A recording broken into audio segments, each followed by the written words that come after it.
Olá, cinéfalas, cinéfilos e cinéfilos do Brasil, do Nordeste e aqui de Alagoas. Está começando mais um episódio do podcast Fuxico de Cinema. Palmas, minha gente! Pode bater palma, alegria e felicidade por mais esse programa acontecendo com a sua participação. Mande seu comentário no @lagoala, no @rotinafilmes. Faz seu comentário na publicação que divulga esse programa ou também pelo e-mail audiovisualagoas@gmail.com, que é também o nosso Pix. Participe também como um apoiador, mandando seu Pix de qualquer valor.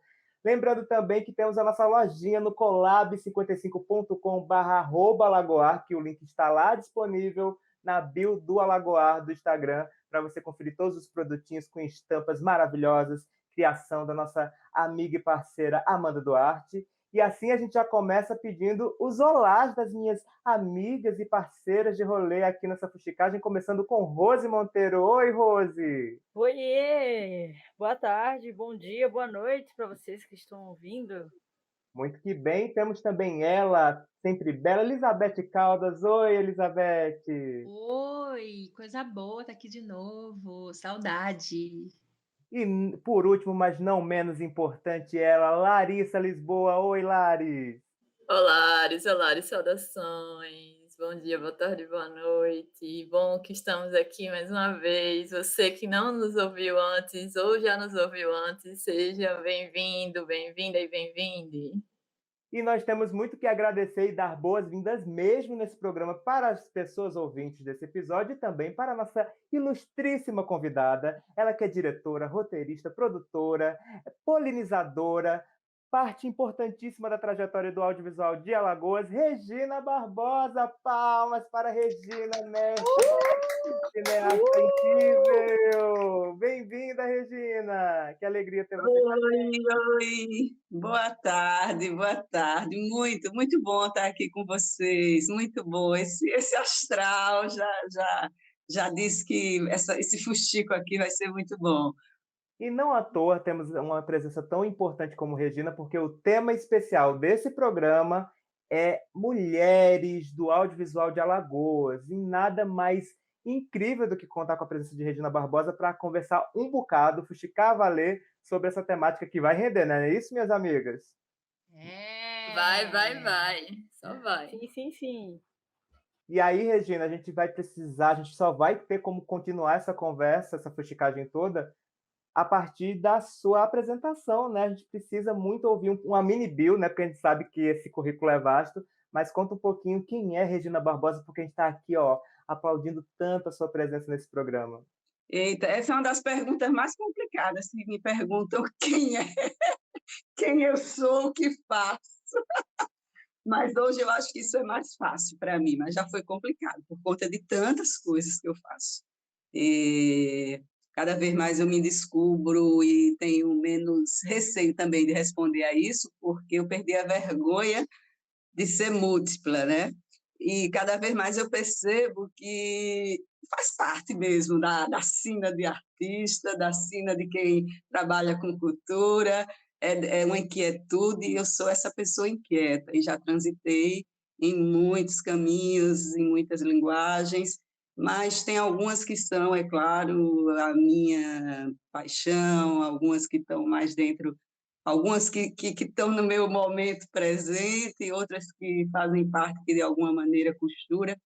E entre essas linguagens, o audiovisual, é claro, eu tenho uma parcela muito grande da minha trajetória profissional dedicada ao audiovisual, e foi aqui em Alagoas que eu, né, dei os primeiros passos, fiz as primeiras aventuras, as primeiras histórias, parcerias, né, que o audiovisual é muito Então, eu diria que eu sou escritora, né, a literatura é a minha primeira linguagem, é onde eu me encontro, é onde eu realmente tenho a minha essência criativa. Já escrevi alguns livros, publiquei, né?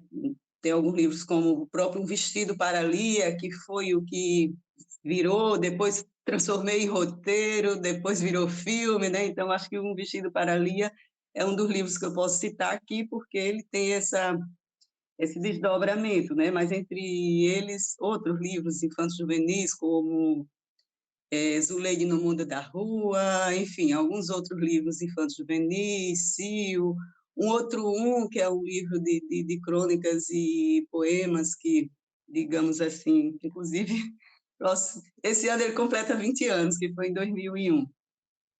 Enfim, estou agora lembrando também, audiovisual eu passei, acredito que por quase todos os postos. Vários, não, todos não. Edição eu não sou boa, eu não faço nada de edição. Se me botarem na mesa de edição, eu posso acompanhar, mas não sei mexer os botões, como diz o povo. Mas produção, roteiro, direção, produção executiva, fiquei muito mais tempo nisso, no planejamento. Eu diria que profissionalmente eu me especializei mais na produção executiva. E roteiro, né, diria que em termos de audiovisual a coisa que eu mais, digamos assim, de coração e de sentir criativamente que eu, como roteirista, já me aventurei na direção. Enfim, é isso. Estou em Alagoas, até por conta da Ideário, né, que eu, por muitos anos, junto com o Hermano Figueiredo, junto com várias pessoas de mais de uma área, não só do audiovisual, como da literatura, da pedagogia, das ciências sociais, por muitos anos, né, a gente realizou muitas coisas no audiovisual em Alagoas, que acredito que impactaram positivamente, de alguma maneira, alguns projetos como Acenda uma Vela, que exibiu muitos filmes, que saiu por aí, que foi até onde o povo está, projetos como Ponto de Cultura, que a gente colocou um monte de jovem para aprender a linguagem de cinema, então foram várias coisas. Projeto de incentivo à leitura e vai conversando sobre essas coisas todas interessantes, que é fuxicar sobre o cinema. É isso, e olha, só essa fala inicial já rendeu um resgate. A gente gravou um programa, Regina, que falava sobre filmes possíveis, com a presença da Beatriz Vilela, também maravilhosa, e que uma das falas que ela trouxe é como ela também tinha dificuldade de se colocar, de se autodeclarar as funções que ela realizava como cineasta, como diretora, enfim. E ela, a curiosidade que ela resgata, que ela trouxe para a gente é como várias vezes os homens vão lá, mesmo sem saberem de tudo, vão lá, fazem sem nem temer, e muitas vezes as mulheres fazendo até mais do que esses homens, do que esses profissionais, elas ainda não se sentem seguras para se autotitularem nessas funções. Aí eu me lembrei muito dessa fala dela, você comentando essa sua trajetória, um pedacinho dela, porque realmente é algo extenso e importantíssimo, não caberia só numa fala pequena, mas que já diz muito do porquê você é tão celebrado, do porquê a gente está tão feliz contigo também, mas também de como é desafiador ainda, mesmo para mulheres que têm toda essa trajetória como a tua, de alcançar esse lugar de se sentirem segura, vou usar essa palavra, porque, na verdade, essa questão da segurança é tão também variável, né? A gente vê que muitas vezes os homens eles só transmitem uma segurança baseada em preceitos nada bacanas, quando, na verdade, o que tem ali por trás nem é esse material, esse conteúdo necessário para se fazer de uma forma que provoque mudança, que seja realmente o que a gente quer que seja o audiovisual. Então, como foi que ligou essa chavinha para você, Regina, de hoje você falar, eu sou multifacetada mesmo, sou autora, diretora, editora, se me derem eu me dou uma enrolada, mas eu também eu sei mexer nos Paranauê, entendeu? Até para dar uma equilibrada, porque você disse que faz 1000 coisas, eu faço 3, 2,5 talvez, e aí, né, aí é bom que equilibra, né? Como foi para você chegar a esse lugar? Foi o tempo, foram os encontros com outras mulheres, o que te ajudou a dizer, eu posso sim ter essa segurança de me colocar como a profissional que eu sou? Eu estou adorando que a gente comece conversando por aí, é bem desafiador, mas eu diria que essa foi a chave que eu girei em mim. Não girei ainda totalmente, porque acho que a gente passa a vida toda tentando encontrar a resposta, viu? Não estou aqui querendo me colocar como alguém que já resolvi tudo e que estou super bem resolvida, não. Mas algumas coisinhas sim, algumas questões, coisinhas não, questões sim. E uma delas é essa. E eu acredito que nos últimos anos, por conta de uma série de fatores, enfim, uma série de fatores mesmo, eu me permiti empreender mesmo uma coisa dessa coisa do tal do autoconhecimento, de me colocar mais assim de uma forma mais de me olhar, de me perceber, enfim, de parar e pensar primeiro em mim e tentar entender mais quais são as questões que me colocavam de uma forma ou de outra. Mas, em relação a isso, eu acredito que é constante em várias mulheres, sim. Eu, no caso, essa era uma das questões, porque eu sou geminiana, gente. Geminiana é, por natureza, alguém que tem uma antena muito aberta, está sempre muito querendo muita coisa. Então, como geminiana, eu acho que já tem essa capacidade de querer fazer de tudo um pouco e se deixar fazendo só uma coisa, logo fica meio que, ai, não era só isso que eu queria fazer. Então, é a primeira questão. Mas eu acredito, e eu só fui percebendo isso nos últimos tempos, que há sim no mundo aquelas pessoas que são especialistas, né, que estudam muito uma determinada coisa, que se dedicam muito a uma determinada coisa, e está tudo bem, são maravilhosas, e eu acho que muita profundidade, muito mais assim, questões foram alcançadas na ciência, na arte, enfim, diversos aspectos da vida, porque tem essas pessoas que se dedicam para caramba a um determinado estudo, né? A gente vê isso na ciência, na academia, muitas vezes precisa se dedicar demais a um determinado estudo para alcançar determinado resultado, e está tudo bem. Mas há também aquelas pessoas que elas são chamadas de multipotenciais ou múltiplas, ou, enfim, generalista, né? Generalista já é um termo, às vezes, mais pejorativo para dizer, elas sabem de tudo um pouquinho e não sabem de nada. Mas isso antes me deixava inquieta às vezes, mas depois eu fui percebendo, primeiro, que isso faz parte meio que da tendência de vários artistas, principalmente artista mais, assim, mais aberto, com mais antenas, digamos assim, e também acaba sendo também uma característica das mulheres, acaba sendo também uma característica feminina, principalmente determinado tipo de mulher, como eu me sinto, sensível, com percepção variada de diversas coisas. Hoje, por exemplo, a coisa que mais me canta, que mais me faz sentir bem é estar junto das plantas, é estar na minha relação com o paisagismo, com jardinagem, que é onde eu me alimento de tanta, de tantas coisas que eu preciso para me sentir realmente bem, conectada, aterrada, enfim. E aí é um processo todo de vida, de percepção, sabe? Coisa que a gente dá bem muita cabeçada, de passa um monte de tempo tentando aprender aqui e ali, olha para um lado, chega uma hora na vida que a gente vai percebendo algumas coisas, né? Afinal de contas, eu não sou mais tão novinha, chega uma hora que a gente precisa aprender alguma coisa. Mas tem também várias coisas relacionadas a isso, que é claro que tem a ver com o que você está falando, com o que você falou aí em termos assim de como os homens lidam com isso às vezes de uma forma tão mais simples e de repente já estão lá se intitulando isso e aquilo com mais segurança e às vezes até com prepotência, né? E esse lugar de competição, eu, por exemplo, nunca consegui me sair muito bem, porque eu sempre fui muito mais de buscar pela cooperação. Eu acredito muito nisso, eu acredito muito nos resultados quando acontecem do ponto de vista da cooperação. Mas esse mundo é muito competitivo. E o modelo ainda é patriarcal, né? Embora nós estejamos exatamente nesse momento, vivemos nos últimos tempos momentos de muitas quebras de paradigmas, e eu acho que, de alguma maneira, o audiovisual tá trilhando muito, mas há ainda muitos condicionamentos, muitos.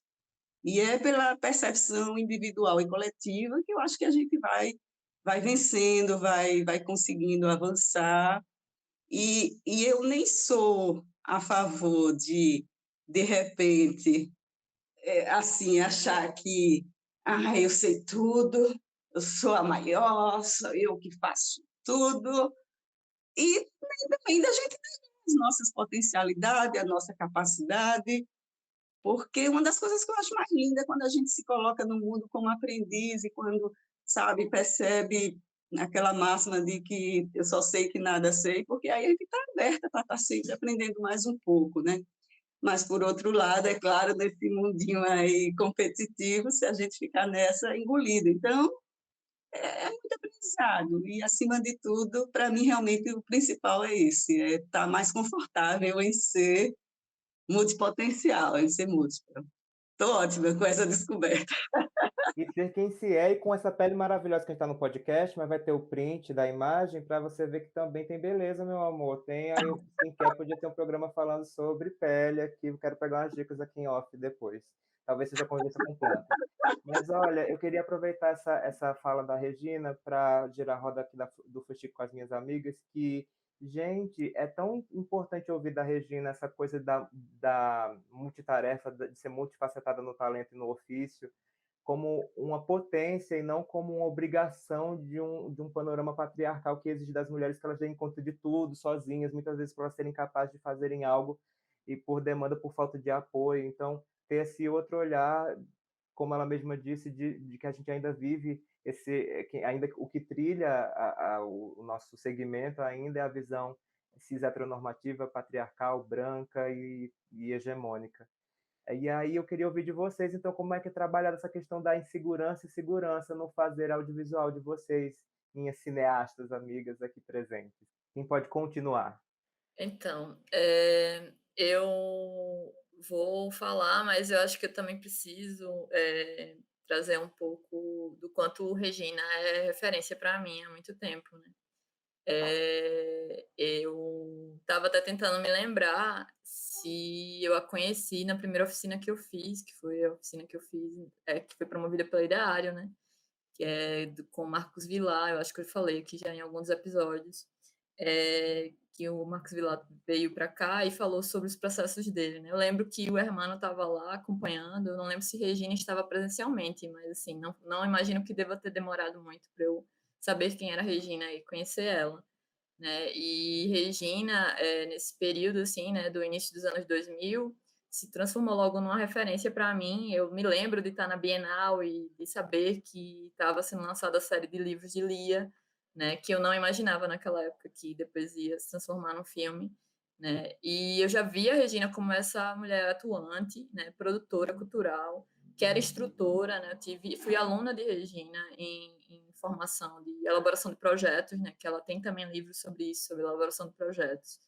E eu estive como companheira de trabalho de Regina, né, na Mostra Sururu, né? Nós estávamos lá com filmes na primeira edição, né? Ela com DJ do Agreste e eu com Celso Brandão e Contos de Película, né? Então, assim, para mim, eu já via a Regina em alguma medida como essa potência, né, como uma diretora, além de ser produtora, além de ver ela também à frente junto com a irmã no Acendo uma Vela, né? Então, ela era uma referência muito forte para mim. Ela não se via como diretora, mas eu já via ela como diretora. Eu já torcia para que todas as mulheres que tivessem, todas as pessoas, na verdade, eu acho que eu nem torcia tanto apenas para as mulheres naquela época, né? Porque eu não entendia naquele momento, o meu olhar politicamente ainda não estava amadurecido para entender a importância de, sim, ter um cuidado maior em estar pensando se as mulheres estão ocupando os espaços, em estar ali entendendo que não é natural ter uma equipe composta só por homens, e se a equipe é composta só na maioria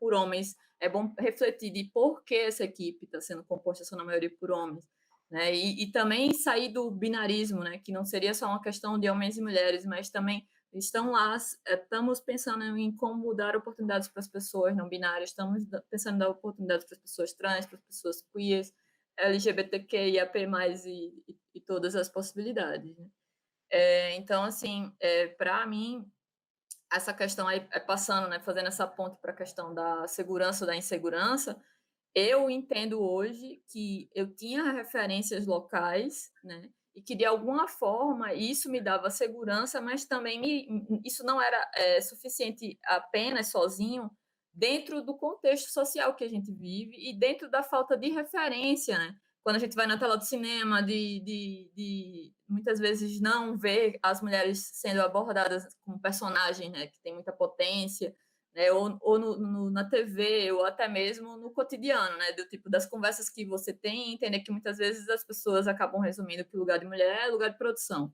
né, como se, na verdade, a mulher tivesse um lugar, né, como se a mulher não pudesse estar, por ser, pronto, você é feminino ou demonstra alguma característica feminina, pronto, demonstrou fragilidade, não vai dar conta, né? Então, assim, essas todas questões que, para mim, não eram simples de perceber, né? E eu acho que a maturidade vai ajudando a perceber e a lidar com isso.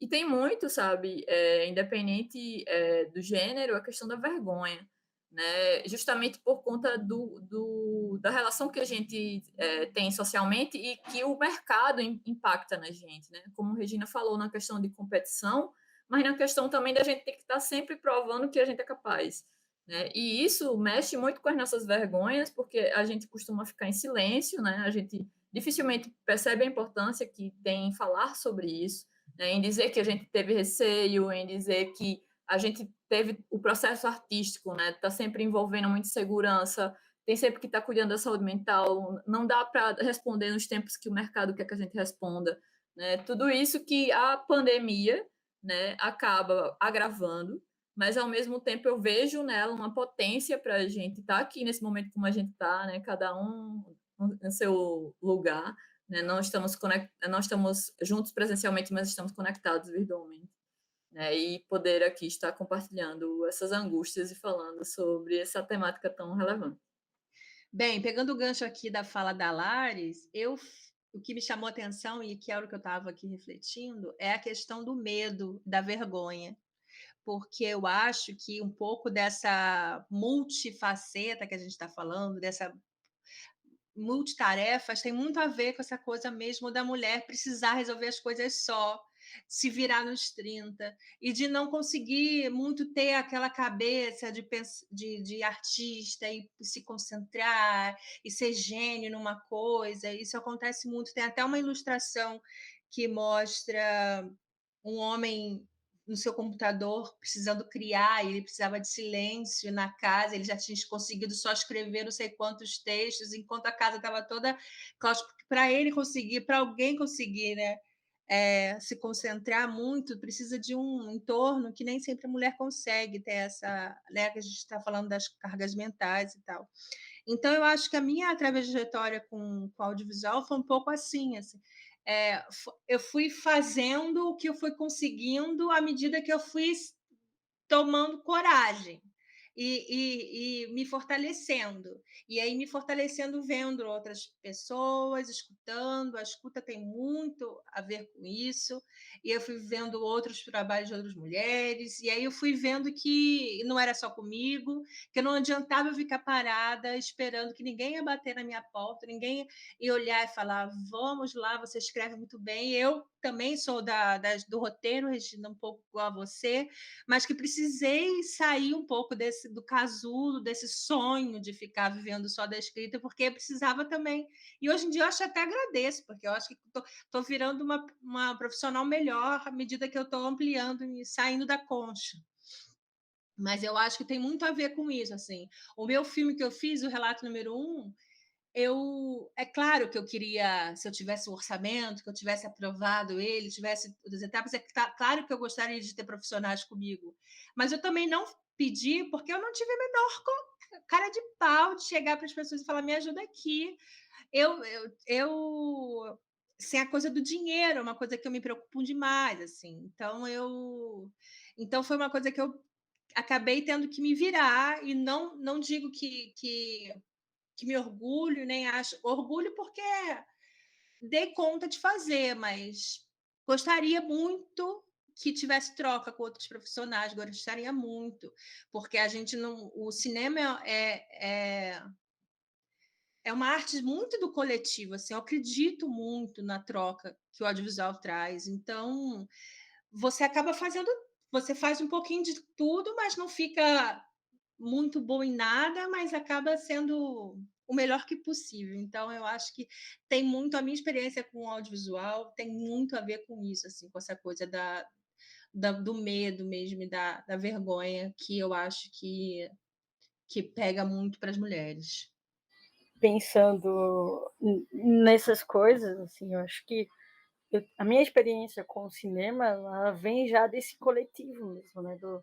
De fazer uma oficina, né, do SESC, eu já comentei aqui, o ateliê, e a gente tem uma relação muito do coletivo, do tudo junto, de dirigir 9 pessoas, um filme, de escrever o roteiro e de aprender, um pouco de tudo nesse espaço, né, da oficina. Então, eh, eu já fui, fazer cinema em um outro contexto, nesse contexto de oficinas de formações, e que a gente tem essa relação não hierárquica. O ateliê, ele é um projeto que ele não é hierárquico, que você não vai seguir uma ordem, essa ideia do diretor. Então eu acho que até a minha posição de fazer um filme já mais tarde, né, de não ter acesso a câmeras e isso na adolescência, né, muita gente começa cedo e já foi com um olhar de uma pessoa que já estava formada, já estava praticamente formada na graduação em história, e acabei tendo contato com o cinema por causa da pesquisa de mestrado, por por achar que precisava entender mais essa perspectiva do olhar, e que nós historiadores não estudamos cinema na faculdade, né. Então, essa saída de estar em um set e ver a ideia do coletivo, eu já tenho uma formação de set que, para mim, se eu for, trabalhar em um filme que a pessoa é extremamente opressora, eu já vou sentir muita dificuldade de lidar com isso, porque para mim não é o normal isso, eu não normatizo essas perspectivas. Acho que a ideia de dirigir, ela é uma ideia que, pelo menos na minha visão, né, na minha experiência com o documentário em si, ela é uma experiência que você precisa confiar na sua equipe, é muito de confiança. E se tem uma sorte de você ter uma equipe, você tem com quem contar e quem confiar, porque a gente precisa dessa segurança. E acho que, como Regina, Laure falou, eu também tinha essa dificuldade de dizer: "Ah, eu sou realizadora", porque para muitas pessoas pode ser que não, eu assinei um filme com 9 pessoas, onde é que eu estou lá? Mas isso já é outro assunto para debater os filmes assinados coletivamente. Mas acho que é a experiência de você estar em um set, em produzir, e você vê que, a gente pode estar em qualquer lugar, né. Basta a gente ter confiança, se sentir que pode errar. E eu acho que o que a gente, às vezes, é é muito essa ideia de: "Não posso errar, tenho que resolver tudo nesse filme". E acho que, sabiamente, o cinema me ensinou a não que eu não posso resolver tudo em um filme, que eu não posso resolver eu posso tenho o direito de errar, posso errar. E acho que a ideia também do medo do que as pessoas podem falar e o medo da crítica. E a gente parece que, às vezes, a crítica ela é essencial, e às vezes a crítica pode ser um um abatedouro. Você pega um filme e o povo vai descer a lenha mesmo, sem uma forma construtiva. Principalmente para quem está iniciando, às vezes isso vai pesar. Então, quando a gente tem uma rede de confiança, mesmo que você erre para algumas pessoas, né, mas você fez o que você acharia que deveria ter feito. Então isso é ter a segurança de bancar as nossas decisões. E de buscar outros parâmetros também, né, porque às vezes o que as mulheres vão propor é justamente uma quebra daquilo que é celebrado e valorizado por críticos que basicamente só reproduzem aquilo que a gente quer que aconteça a mudança, né. Então até esse parâmetro tem que ser repensado do que de quem a gente quer alcançar com as nossas obras, né, o que a que se quer prestar esses nossos fazeres. E aí o que ficou evidente é como a questão dos encontros com mulheres e essas referências ajudaram nessa, como bem Beth comentou e que Rose complementou, dessa não ausência do medo, mas essa coragem mesmo com o medo, que a coragem nem é a ausência do medo, né, a coragem é justamente elaborar e não deixar que isso nos cerceie de serem as diretoras que vocês são. Porque é diretora assim, né, Rose, que você vai agora até fazer agora um filme solo também como diretora, então é isso aí, aguenta que é teu essa função também no currículo. E aí eu queria muito ouvir de vocês as referências de vocês. A Lari já deu uma puxada aqui boa com a nossa presença ilustre, mas eu queria ouvir as referências também de Rose, de Beth e as da própria Regina. Queria até começar com você, Regina. Quem são as mulheres que você pode recordar e trazer aqui para essa roda de fuxico, que foram referência para os seus ofícios no plural? Eu fiquei com vontade de complementar coisas que estavam vindo aí. Especificamente pegar duas questões aí, da vergonha. É algo que eu também, durante muito tempo, tanto a questão da insegurança como da vergonha, que me acompanhou. Eu acho até que me acompanha ainda, que tem um pouco a ver com timidez, com um pouco do meu temperamento, é um temperamento um pouco mais recluso, eu gosto um pouco mais por muito tempo eu dizia que eu gostava mais de estar por trás dos bastidores, e depois eu vi que isso tinha também um pouco a ver de um certo receio de não estar, sabe? Mas eu sabia que eu podia coisas. Isso eu sabia, tanto é que eu ia lá e fazia. Mas isso tem a ver com questões que a gente depois vai desconstruindo, isso muda de um tempo para outro, aí de repente vai com medo mesmo. Então, essa coisa que a Elizabeth falou, também me vi, me senti também em várias situações, tá? São várias situações que eu já passei, vários espaços que eu ocupei. Não deixava de ocupar, porque tragar, tal, vamos lá, vamos mesmo e tal, vamos com medo mesmo, vamos com insegurança mesmo, e depois passava o medinho. Eu acho que cada trabalho que a gente assume acaba sendo um pouco como aquele de um ator, uma atriz que vai subir no palco, dá sempre, né, aquele frio na barriga, dá sempre aquela sensação de, ai, será que eu sou capaz? Então, eu acho que eu, por diversas vezes, senti isso, e até hoje, eu nem sei se eu quero abandonar isso, porque tem do tá o tempo todo aberta, tá o tempo todo disposta a questionar, disposta a fazer as coisas de um modo mais fluido, o não padronizado, né? Então, acho que é tudo aquilo que a gente faz, que não tem um padrão, que não tem um modelo, já, de alguma maneira, dá isso.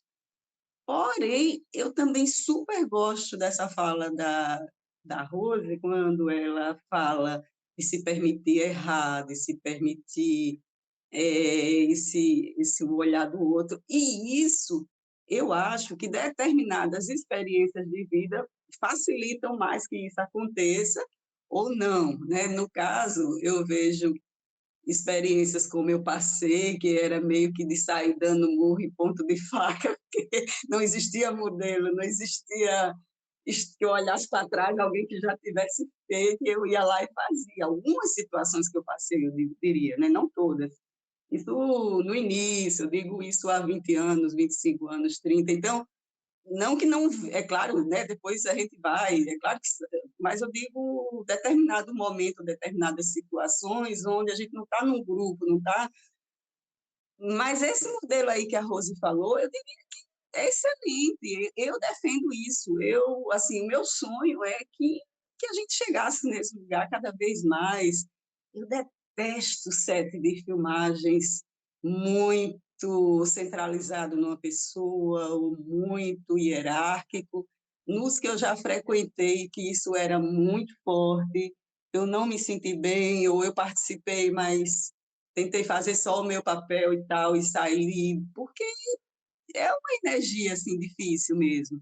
Eu lembro que eu estava no Rio, trabalhando, foi uma fase que eu já tinha saído do contrato que a gente tinha terminado, eu estava até precisando de trabalho, aí uma pessoa amiga me ligou perguntando se eu queria subir uma coordenação de produção lá de um determinado projeto, que seria ótimo para mim, era o momento que eu estava querendo ir lá, mas ela foi me dar a descrição de como seria o set, porque já estava uma equipe formada, porque uma pessoa já tinha desistido, e ela, uma pessoa querida, né? Uma pessoa que estava morando no Rio nessa época, aí ela, olha, Regina, mas o diretor é daquele que sai gritando com todo mundo, é daquele que vai e faz isso. Aí olha, eu estou até precisando de grana, mas não vai dar certo, eu não vou conseguir, eu vou trabalhar alguns dias e vou querer sair. Então, assim, esse tipo de set é complicado. Quando a gente está num set que tem algumas relações que não são tão legais, e sempre, eu não acho que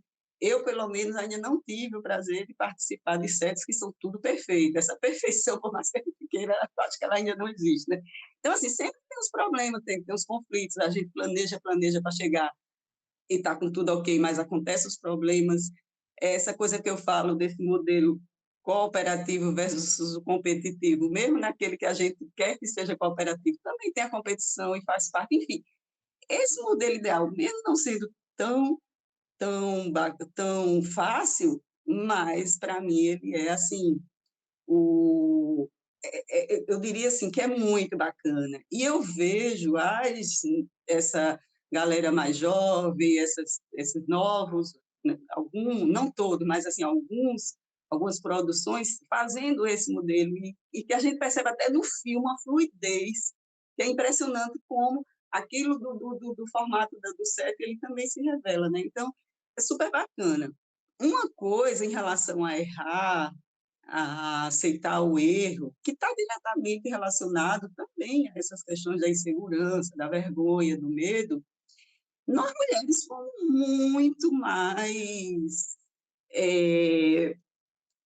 digamos assim, castradas da possibilidade de errar. Então, a gente cresceu, né? Eu acho até que pode estar ficando mais suave nos últimos tempos para algumas gerações, mas, por outro, há cobrança de outra natureza, por esse narcisismo todo, por esse excesso todo de exposição, não sei como é que fica isso, né? Que você tem que estar o tempo todo linda nas telas, não sei bem como fica isso, mas, por outro lado, eu sou de uma geração, e eu acho que as mulheres, bem mais que os homens, são muito cobradas, são muito, assim, de não poder errar, de não poder falhar. Então, eu acho que o se permitir errar é maravilhoso, é libertador e é um aprendizado, né? No meu caso, tem sido um aprendizado, né? Assim, a gente passa por diversas questões e depois vai. Então, a minha história, a minha vida é muito de ciclos, de fase. Eu faço determinadas coisas, aí depois, naquele momento, eu digo, ai, meu Deus, eu começo a questionar tudo, aí depois eu vou, repenso, refaço, quero fazer de outro jeito, quero estar num determinado local, quero isso. Essa inquietude, ela também me leva para esses espaços dessa forma. E, em relação ao erro, eu acho isso. Eu acho que para nós mulheres que estamos, de alguma maneira, querendo nos libertar desses condicionamentos patriarcais, o se permitir errar é uma das coisas mais interessantes que nós podemos fazer por nós mesmas, né? Depois pelas outras, né? Pela nossa própria saúde mental, emocional, etc. É muito isso, Regina, e na verdade nem é buscando a perfeição, porque isso não existe, mas definitivamente não é Não, coincidência que normalmente esses rolês errados tem homem na frente, né? Ou a maioria seja homem, parece que é uma coincidência meio cabulosa, não é mesmo? impressionante, é. Eu queria aproveitar essa fala da Regina e, assim, gente, estamos numa fuxicagem, não é mesmo? Não quero que ninguém se comprometa aqui para processinhos nem nada, mas quem quiser trazer, assim, um caso, né, assim, que vivenciou, assim, para a gente tentar ver que, né, temos uma audiência muito diversificada, vários homens ouvindo, né, esses homens aí que a gente quer que também se abram para mudança, para reflexão e talvez possam se reconhecer em alguma dessas histórias e ter algum conhecido para dar um toque. Então, quem quiser contar uma historinha assim que já passou, a gente fala audiovisual, a gente tem vários espaços que estão além do set, né? Tem também das próprias, enfim, curadorias, festivais, trato com para pegar informação e fazer coberturas, que também é uma parte super importante da documentação de memória, né? E dos fazeres do audiovisual. Então, quem quiser compartilhar uma fustigagemzinha, não precisa dar nome aos bois, né? Mas quiser também, assim como a Regina trouxe, um causo. Não tem um específico assim, eu posso dar o nome, mas a gente pode contar alguns casos que ouviu, mas gira em torno do mesmo, assim, gira em torno do homem, ao mesmo tempo que a mulher tem esse medo, essa vergonha, eles não têm, ou então têm, mas eles são moldados de outro jeito, eles são moldados mais pro ataque, para afirmação, para ganhar no grito. Então, é realmente o que a Regina falou, é muito ruim você estar num set em que aquele pessoa é a pessoa que mais importante, que todo mundo tem medo, e o que ela. A gente já falou sobre isso, até no episódio com a Tiziane sobre atuação, essa coisa do diretor homem, que ele é detentor de todos os poderes, ele é um gênio, todo mundo se vira, e não importa o que a produção e que os atores passem, porque o diretor precisa daquele take. E aí você tem um monte de histórias famosas de cenas de mulheres se sentindo muito mal nas cenas com relação ao corpo, até violências, porque o diretor queria aquilo. Então, eu acho assim, e um pouco também, quando você tem uma mulher na direção e ela convida amigos, homens, que ela gosta, que ela reconhece o trabalho, também é muito comum você perceber que, na realidade, quem está dirigindo são os caras e não ela. E aí, um pouco assim, dizer para o cara, tipo assim, cara, se coloca no seu lugar, se aquela mulher te chamou, é porque ela gosta do seu trabalho, mas assim, vem para somar, não vem achar que você tem que brilhar, não. Porque a gente faz isso com todo mundo, quando a gente convida para um trabalho, às vezes a gente é o diretor, às vezes é o assistente de direção, às vezes a gente é o produtor, vamos respeitar os lugares das pessoas, vamos fazer com que quem está ali, quem convidou, quem está com aquela ideia na cabeça, consiga fazer esse trabalho. Então, acho que isso é um papo para os amigos homens, tipo, segura sua onda, faça depois o seu. E é isso, me lembrou essa história desses. E aí, essa coisa também do cara, quando você fala de festival, curadoria, essas coisas, né? Principalmente homem hétero, no sentido de usar a admiração que aquela mulher tem pelo aquele trabalho, pelo aquele assunto, para conseguir uma noitada, para sedução, entendeu? Um cara que a gente gosta muito porque ele é um crítico, ele é um professor, e aí como se não existisse possível conversa entre um homem e uma mulher que não tivesse uma tensão sexual, tipo assim, menos, sabe? Vai tomar uma água, bota a cabeça no gelo, sabe?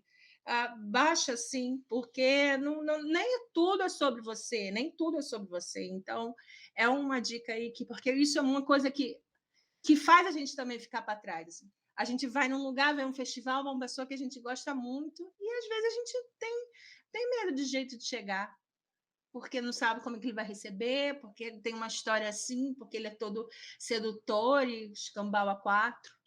É isso.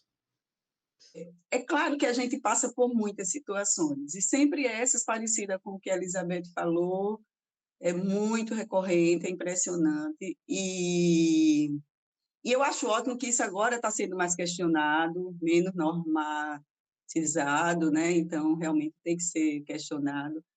Mas, algumas vezes, algumas coisas assim meio que vão passando despercebido, e é importante que a gente não deixe, que a gente questione, ou que não aceite, ou que, de alguma maneira...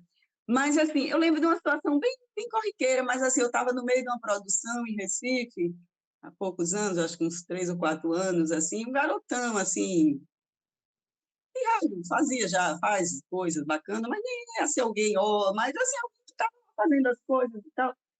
E ele olhou assim para mim, e eu lá aperreada na produção, porque eu estava de fato fazendo a produção, e tinha uma garota que também era assistente de produção, que estava também trabalhando, nós trabalhando, apenas fazendo, porque produção acaba sendo quem mais trabalha no set, não tem jeito, por mais que se tenha.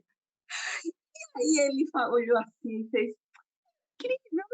Quase todas as produções, as mulheres é que são produtoras, né? Realmente, eu acho que as mulheres é quem combinam com produção. E, olha, nós não somos tão organizados assim, nós não temos esse tempo que você já ficou com esses papos. E, assim, falando assim comigo, naquela assim, né? Como quem estivesse falando ali com alguém que ia achar isso tudo ok, como se estivesse me elogiando, assim. Embora eu não tenha nenhum problema de ser produtora, eu estou ali realmente profissionalmente fazendo meu trabalho de produtora, mas eu disse, olha, não é bem assim. Há muitos modelos que também as mulheres estão na direção, estão fazendo isso, eu também sou roteirista, eu também sou isso, sou aquilo, mas A produção é isso, é aquilo, o homem também pode fazer, pá, pá, pá, pá. Enfim, foi rápida a conversa e nem dei muito, né? Sabe aquele momento que você está muito ocupado? Mas aquilo ficou na minha cabeça ressoando depois, até com vontade de ter sido mais enfática, de ter dado um recado mais desaforado, mas, enfim, mas de todo jeito, é essa sensação de que, como se fosse um modelo que sempre tivesse que ser esse pronto. E outro aspecto que eu também já vi muito acontecer comigo, mais de uma vez, e que tem mais a ver com assim, espaços que eu frequentei, pelo fato de eu ter meu companheiro, de eu estar em muitos lugares com o hermano, já aconteceram várias situações, eventos, enfim, situações que nós dois estamos juntos. Tem o fato do hermano ter uma oratória muito boa, muito bacana, ser muito eloquente. Eu sempre fui muito mais reservada, mas também gosto de falar, gosto de conversar, enfim. E muitas vezes eu já vi acontecer de sempre assim, a negação da fala, sabe? Sempre a referência ser para o hermano, como se assim, apenas o homem é quem tem é, a quem deve chegar aos elogios, ou a quem deve. Isso aconteceu também, isso, inclusive na época que eu fazia as coisas aqui em Maceió com o hermano. Às vezes eu estava lá fazendo milhões de coisas, mas os créditos iam para ele, tá entendendo? E por parte, inclusive, de mulheres, por parte, inclusive, de colegas. Mas na época eu precisava assim, não me batia nenhum, porque eu estava trabalhando tanto, fazendo tanta coisa, nem estava tão preocupada, mas com o tempo a gente vai percebendo quanto essas coisas elas são incoerentes, enquanto elas não devem realmente ser mantidas como algo normal. Mas algumas questões que fazia parte, que também não era também nenhuma grande aberração. Outras, sim, né? Assim, quando alguma situação que eu estava lá, onde eu era autora disso, algumas coisas era o irmão que estava como autor, mas nem era isso que me perturbava, mas assim, às vezes até mais essa conversa, às vezes, uma conversa informal num canto, e uma fala minha ser cortada e pedir a opinião do hermano sobre aquilo ali, como se eu fosse uma pessoa que não pudesse ter opinião. Então, isso, minha gente, acontecia, e acontece, é terrível isso, né? E a gente vê o quanto ainda existe de pouca, digamos assim, mas enfim, são várias coisas, mas situações que às vezes são corriqueiras e outras não. Situação que eu percebi uma vez foi que uma pessoa ficava, às vezes, me ligando, pedindo para eu passar umas coisas do Hermano. E foi um projeto que eu não estava, porque teve projetos do Hermano que eu estava na produção. E ok, quando eu estou na produção, aliás, cada coisa que eu faço, eu procuro fazer profissionalmente bem feito. Então, quando eu estou na produção, eu assumo do começo ao fim. Tal. Então, não é o caso, eu não vou negar algo, eu estou na produção de um filme do Hermano, eu estou na produção do evento, eu vou lá, faço. Era uma situação que eu nem estava na produção, e a pessoa ficava me ligando, me pedindo que eu passasse tal coisa. E eu dizia, não estou com tempo, estou fazendo outra coisa, amanhã, tal, está um telefone do Hermano. Aí depois ele, você não é a secretária do Hermano? Aí eu digo, não sou a secretária do Hermano. Então, essas questões, elas, de fato, elas acontecem muito. No meu caso, por conta de ter essa coisa de um companheiro e tal, nós dois, enfim, e a gente passa uma vida toda para algumas questões, sabe, ir ajustando, ir resolvendo, e percebendo, e com o tempo algumas fichas vai caindo mais do que outras, mas algumas questões são mais, a gente manda se lascar, né? Esse do secretário manda se lascar. E outras a gente não cai a ficha na hora, vai com o tempo, né? E outras são parecidas com essa que a Elizabeth falou, porque vai dependendo, né? Os tipos de situações vai acontecendo, né? Situações que eu lembro que quando eu era solteira também me incomodava bastante, porque é impressionante como tudo é muito ofensivo, né, em relação à mulher, né? Até a forma como tratam quem é solteira, quem não é, enfim, eu acho um absurdo, a gente tem que questionar tudo mesmo, gente. Tá tudo errado. Eu me lembrei aqui durante. Acho que nem tem relação direta com o que a Regina falou, eu acho que eu estava fazendo um passeio mesmo na memória e eu acabei me lembrando aqui dois fatos, assim, não são coisas que aconteceram em bastidor ou do tipo. Na real, foi uma percepção minha quando houve a mudança da logomarca da Mostra Sururu, né? Foi quando saiu do catador de sururu para uma sereia, né? E eu sei que podia ser algo apenas uma mudança, uma escolha de ilustração. E eu estou falando aqui do trabalho do Weber Salles Baguette, que é uma pessoa que eu amo, amo, amo, amo. Né? Weber sabe que eu sou fã dele e isso de maneira nenhuma impactou a minha relação com a obra dele. A obra é linda, mas o que me impactou foi a gente sair sem um... assim, na época a gente não estava nem com a BD, nem com o fórum, então não teve uma discussão assim, para haver um diálogo e uma percepção de que ia mudar a marca e quais eram os motivos para mudar a marca. Para mim foi extremamente gritante você sair de um pescador de sururu para uma sereia. Né? Eu sei que isso vem, obviamente, da referência que a gente tem simbólica, né, de Maceió, minha sereia, mas, ao mesmo tempo, para mim, como realizadora, que via que existiam mulheres e que, naquele momento, as mulheres não estavam tão em visibilidade, elas não estavam se sentindo com tanto espaço no sururu, e aí ver que a imagem da sururu passou a ser uma sereia foi um choque. Eu fiquei assim, minha gente, como assim? A nossa imagem está ali, não, para ser a divulgação, a mulher está estampando, entendeu? E naquela época eu não tinha nem como conversar sobre isso.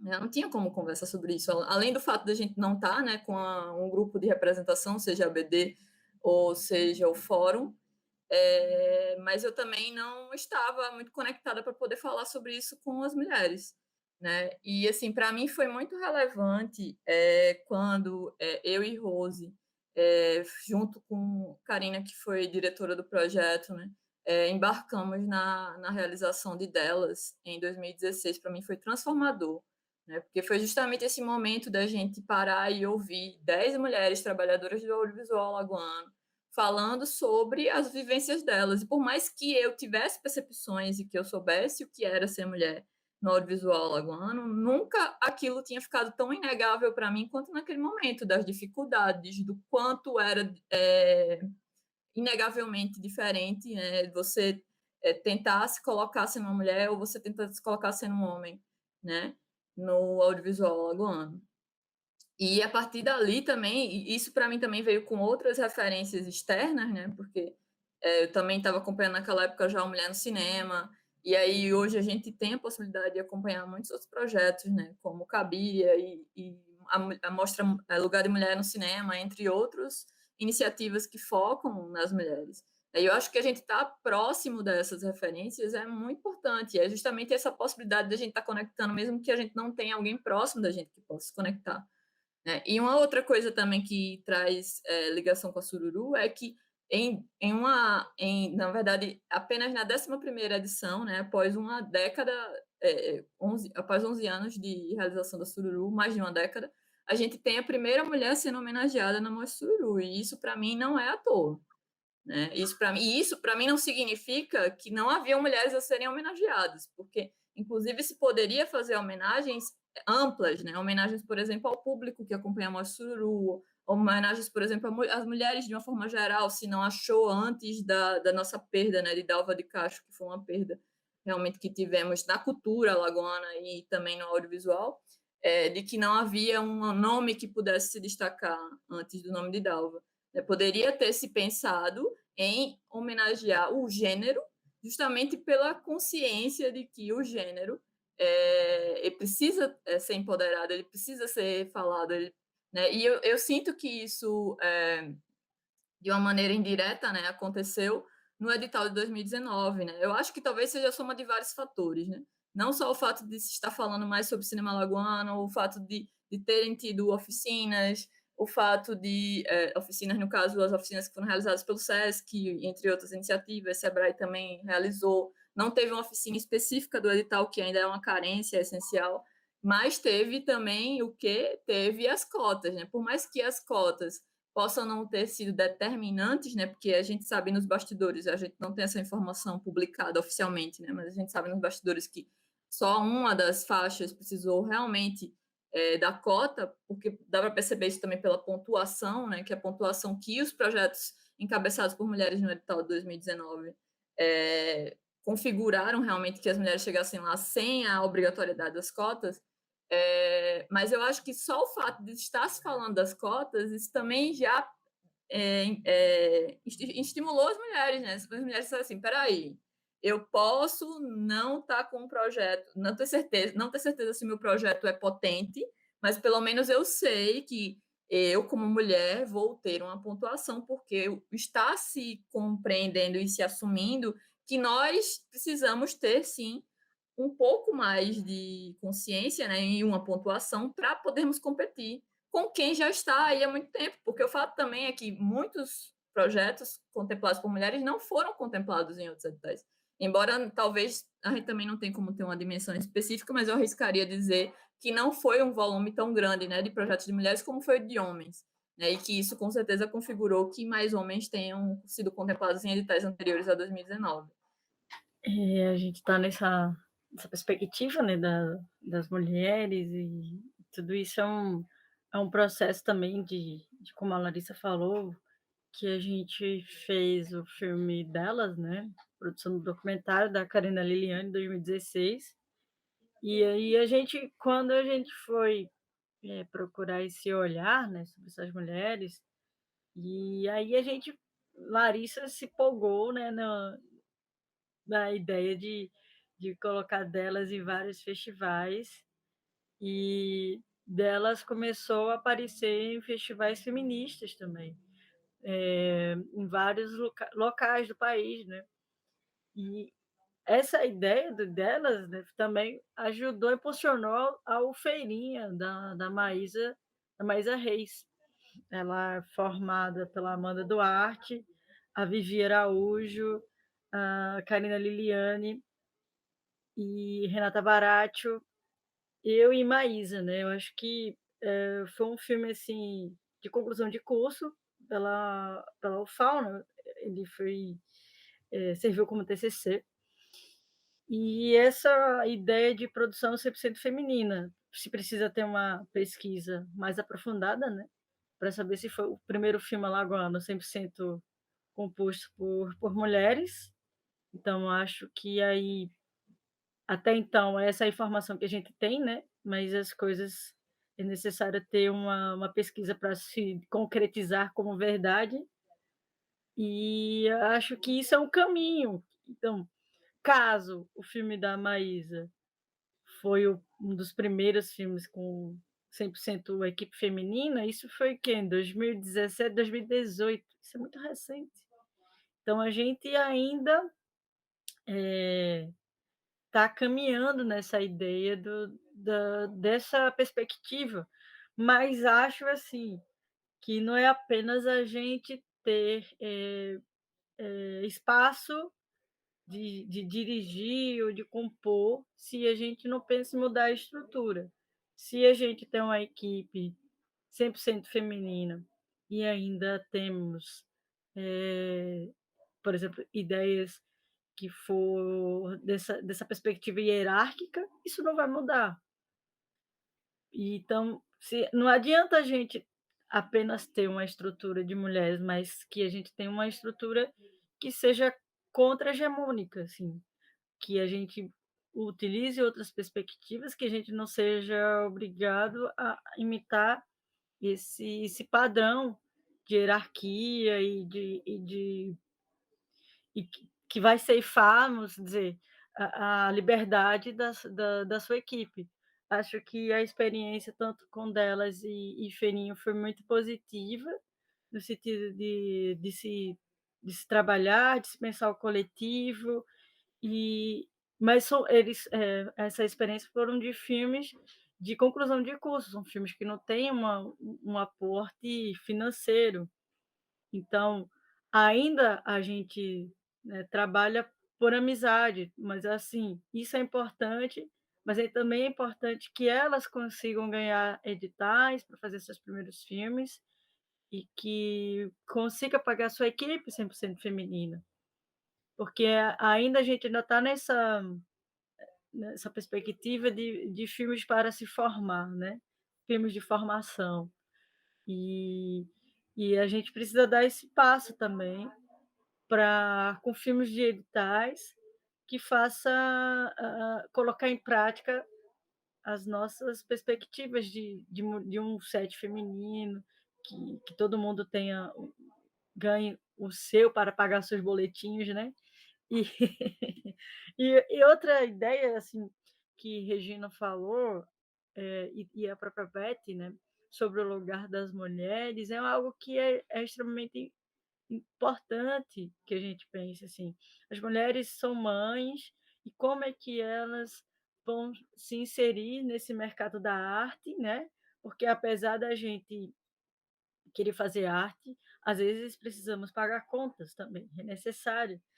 E assim, nós fomos criadas para dar o suporte para os nossos companheiros e companheiras, né, mas não para dividir isso. Então, como é que tanto as mães cientistas, quanto as mães artistas, como se inserir nisso, em meio às imensas atividades e que a gente é obrigada a ter por essa ideia da gente ser suporte, ser produção sempre, né.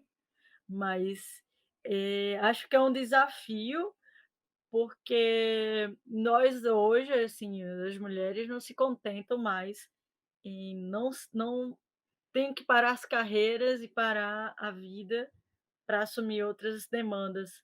E acho que, surgindo essa ideia, né, temos a Bia como exemplo de mulher que é mãe, realizadora. Jorginho está sendo criado pelos cineclubes e pelos sets de cinema. Então, essa fala da Rose me faz refletir sobre duas coisas. A primeira delas é reforçar que cota não é nenhum privilégio de uma vez por todas, é porque já passou da hora disso acontecer de forma natural, mas como não acontece, a gente precisa de ferramentas que ajudem e contribuam para que a mudança possa acontecer. Isso em várias ausências que ainda se fazem presente, para que aconteçam essas presenças, a gente comece realmente, efetivamente, ter mudanças de panorama nesse sentido, porque não é apenas por serem mulheres que elas devem ser contempladas, mas porque não existe nenhum bom motivo para não existirem essas mulheres presentes. Não pode ser só o fato delas serem mulheres ser o único motivo delas não estarem ocupando esses espaços. E a segunda coisa é que é assim, a gente citou tanto o Hermano Figueiredo, que é esposo da Regina também, né, que a gente nem falou, né, que é o esposo, porque tem gente, Regina, que está ouvindo esse programa em Portugal, entendeu? Em países lusitanos, sabe?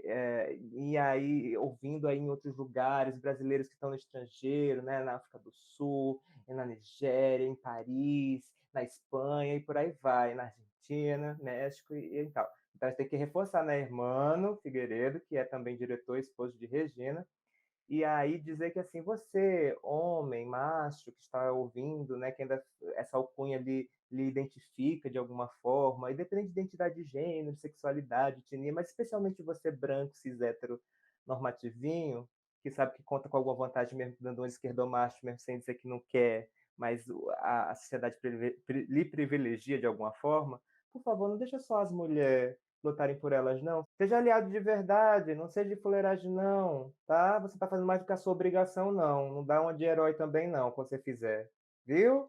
Só para constar aí. Mas assim, outra, por exemplo, a gente teve um evento, né, recente na cidade, que foi um evento sobre as mulheres latino-americanas, negras, e você não tinha apresentadoras mulheres, né. Então, como a gente ainda pensa em falar sobre a mulher, com homens falando sobre mulheres, e hoje você tem diversas mulheres, que podem falar sobre si próprias, sobre suas pesquisas. E acho que isso ainda é uma falta de maturidade, né, de se pensar eventos onde o objeto é a mulher, onde mulheres não têm fala. Então, foi necessário ter um movimento, assim, na internet, para que o evento dissesse: "Nossa, o start, mulheres precisam estar também no evento". Acho que isso a gente está no século XXI e ainda a gente tem que brigar para poder ter fala, né. E eu acho que isso, não é só no cinema, né. a perspectiva que a gente precisa andar junto, assim. Você tem esses eventos, a gente tem a própria academia, às vezes, que não tem mulheres nos seus, né, pesquisando, falando sobre, não tem, essa projeção que muitos homens têm até. Então acho que é necessário não que que as pessoas, quando forem organizar, pesquisar sobre o quem podem contribuir, né. Eu acho que nada contra os convidados, são maravilhosos, mas a gente tem que observar que, a gente não é mais essa ideia de alguém falar sobre, a gente pode falar também. Um exemplo é a própria literatura, né. Homens falando escrevem as mulheres pensam desse jeito, sentem desse jeito, mas se for um livro que tenha mulheres escrevendo, eles não têm até uma mesma projeção sobre, né. Há um episódio recente do Vai Ter Conversa, o podcast também da nossa amiga Elizabeth Caldas com a Ateliê Ambrosina, segue lá, Ateliê Ambrosina para ouvir, vai ter conversa em todas as plataformas digitais também, que repercutiu esse evento, esse rolê errado aí que Rose citou, que inclusive estavam querendo fazer um evento convidando mulheres sem receber cachê, então há até um pensamento, uma reflexão de que talvez quem aceitou os homens que participaram, como atração musical, inclusive, tá? Nem foi para realmente palestrar, que seriam as pessoas pretas presentes num evento que quer celebrar as mulheres pretas latino-americanas, mulheres negras latino-americanas, não receber nem cachê. Então, ó, várias camadas de rolê errado nessa história. E aí fica essa dica para ver também esse episódio mega especial e importante, que é a presença da Mel Nascimento, artista cantora incrível, que tem um álbum maravilhoso nas plataformas digitais. E mais de um, né? Mas tem um recente, né? Que é o Força de Mulher, que também vai trendar nos meus mais ouvidos Spotify. E também a Isis Florescer, que lançou um livro incrível, Segunda Pele, a primeira autora trans travesti, que está lançando um livro de poesias incrível, junto com a Bruna Teixeira, que é a editora dela, nesse projeto maravilhoso. Então também ouçam e conheçam. Eu queria chegar nesse momento da nossa conversa para que a gente pudesse citar e celebrar as mulheres que são referências na nossa história, no audiovisual, e na nossa vida em nos fazer nos entender como pessoas capazes de sermos pessoas da realização, né, profissionais da cena. E queria citar, além da Regina, que eu fui estudante de Regina nessa oficina que a Laris trouxe para a gente, a oficina de projeto audiovisual, que foi incrível. Conheci várias pessoas importantíssimas através dessa oficina, e que foi uma pessoa importante. Ela me deu carona no táxi dela para a gente seguir conversando, que a gente ficou proseando, que só depois da aula, pense. E aí, pessoa importantíssima, Regina, e que também me faz lembrar de um outro nome, que é a de Natasca Conrado, que é diretora de arte de vários filmes também, já trabalhou com produção, design, e que é uma pessoa envolvida com vários desses fazeres de cineclubes, que também é um fazer super importante da nossa história do audiovisual, e que é uma amiga, se tornou uma amiga muito importante, alguém que admira o trabalho, mas que se tornou também amiga, e que eu preciso ter esse nome citado aqui nesse programa. Espero que ela, quando escute, possa se sentir tão celebrada e querida pela profissional e pessoa incrível que ela é. E tenho certeza que Regina também tem essa mesma confluência de afetos com a Natasca, mas queria ouvir muito de vocês também, minhas amigas cineastas diretoras, arrodeada por diretoras aqui, que, por favor, roteiristas e além, como a gente já ficou mais que evidente, não é mesmo? Que vocês comentassem essas mulheres e, se possível, já engatasse com mulheres da atualidade que estão conseguindo despontar em vários segmentos dentro da cena. A gente pode citar atrizes do audiovisual, citar roteiristas, iluminadoras, produtoras, enfim, quem vocês também queiram celebrar e citar aqui no programa. São muitas pessoas, a gente não vai dar conta de todas, mas vamos citar algumas obras aqui e alguns nomes que também marcaram essa. Porque é isso, né? É referência não só para as mulheres, é referência para todas as pessoas. Mulheres ocupando espaços, elas mudam a vida de pessoas diversas, independente de suas características. Então, eu, na verdade, eu não pensava em citar um único nome, né? Mas aí eu me lembrei que vale a pena eu vou, tipo, meio que como um ato simbólico, né, vou citar esse nome, mas eu também vou tentar puxar junto com esse nome todas as alagoanas, né? Eu pensei em Nádia Rocha, né? Também conhecida por muitos como Mana, né? Por, para mim, ser uma referência de alguém que esteve à frente de ações formativas, né? Também como analista em audiovisual do Sesc Alagoas, né? E que foi também, além de Regina, uma das pessoas que eu vi como autoras, né? Mesmo que não se vissem ainda como, seja roteirista, seja como diretora, ou o que ela quisesse fazer, né? Eu, por exemplo, não sabia, no momento que conheci a Mana, que ela era atriz, né? Mas ela também já atuou.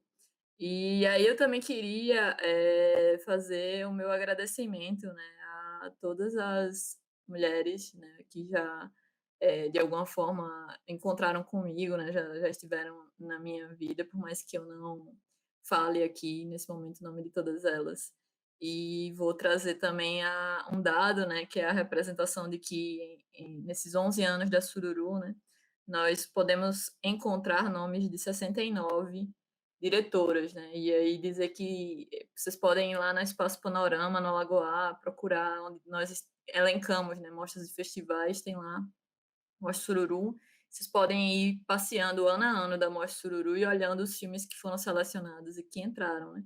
Mas aí lembrando também que tem muitas mulheres que estão na ficha técnica e que a gente ainda é carente, né, de uma pesquisa que aborde justamente a presença das mulheres nas demais funções, né? Eu acabo, por uma forma mais objetiva, quando eu vou dar oficina, alguma coisa assim, focando mais na direção, né? Mas queria também deixar registrado essa necessidade.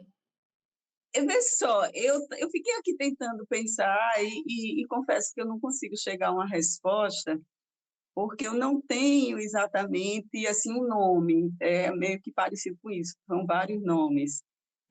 Primeiro de tudo, quero dizer que tenho um carinho enorme por Natasca Conrado, muita saudade, faz tempo que eu não vejo, então, um carinho imenso, a gente viveu, nós vivemos juntos, né, muitos anos de muito trabalho, de muita produção, vários projetos fizemos juntos. Então, você citar aí na Tasca, para mim, assim, né, é só carinho, né, só coraçãozinho que dá vontade de sair botando aqui na tela, né, porque é pessoa linda e caprichosa, tudo que fazia, tudo muito lindo. Às vezes eu precisava dizer, tá lindo demais. Eu não conseguia acreditar que podia ficar ainda mais lindo, né? Então, cenário, direção de arte, produção, escrita, fotografia, né? Ela participou muito na fotografia em vários projetos nossos, cada fotografia linda, gente, até hoje ainda tem alguns arquivos. Enfim, então, Natasca é isso, né? Assim, falar de Natasca, é claro que eu lembro também da Liz Paim, lembro, assim, são várias pessoas que na época assim como a Larissa também, de alguma maneira, estávamos juntos naquela mesma época, a Maria Cláudia, Claudinha, gente, era minha companheira de produção, de estar para cima e para baixo, então era uma equipe linda, assim, foi meio que por um acaso que a nossa equipe na Ideário foi ficando feminina, assim, não era uma regra, a gente nem tinha isso tanto como em mente, mas eu sempre gostei muito de trabalhar com mulheres, então era uma coisa meio... E as mulheres iam chegando, né, com aquela graça, com aquela vontade, e a gente, né, olhava o currículo, olhava a vontade, desejo de trabalhar, enfim, mas funcionou muito. Tinha também participação de homens e também bacana, enfim, enfim. Mas a gente estava falando de referências.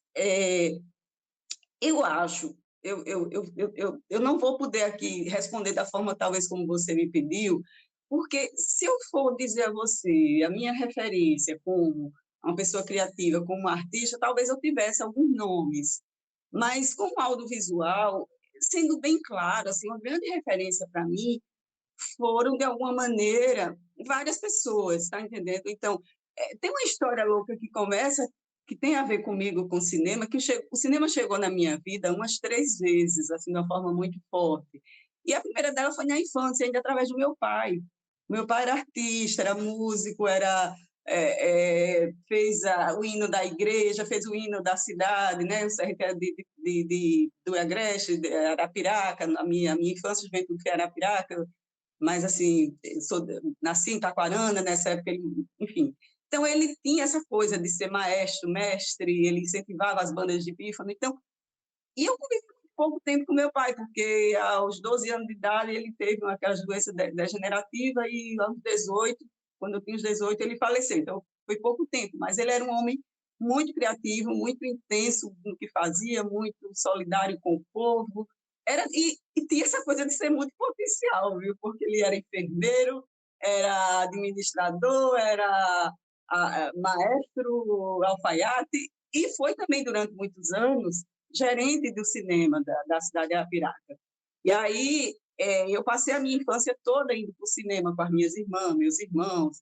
Ele era gerente, era porteiro, era da bilheteria, aquela coisa de uma equipe pequena, ele fazia de tudo um pouco. E ele era... O cinema era de uma pessoa da nossa família, era um primo, casado com a prima da minha mãe, enfim. E ele era pessoa de confiança. Então os filhos, né, o seu Zé Corrêa, o nome do meu papai, os filhos e as filhas, nós todos íamos para o cinema muito, de graça.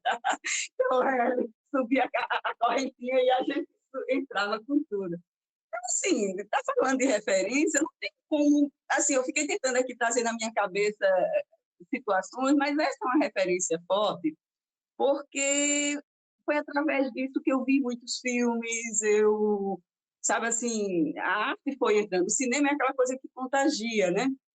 E filmes, eu via, e naquela época eu não tinha muita curadoria, então a gente via filmes que eram bacanas para criança e outros nem tanto. Mas, enfim, e depois, mas assim, tinha também, eu poderia aqui falar de irmãs, sabe, assim, uma irmã minha que também é uma irmã por parte de pai só, que era uma pessoa extremamente afetiva, extremamente criativa, que também, de alguma maneira, trouxe uma energia muito forte.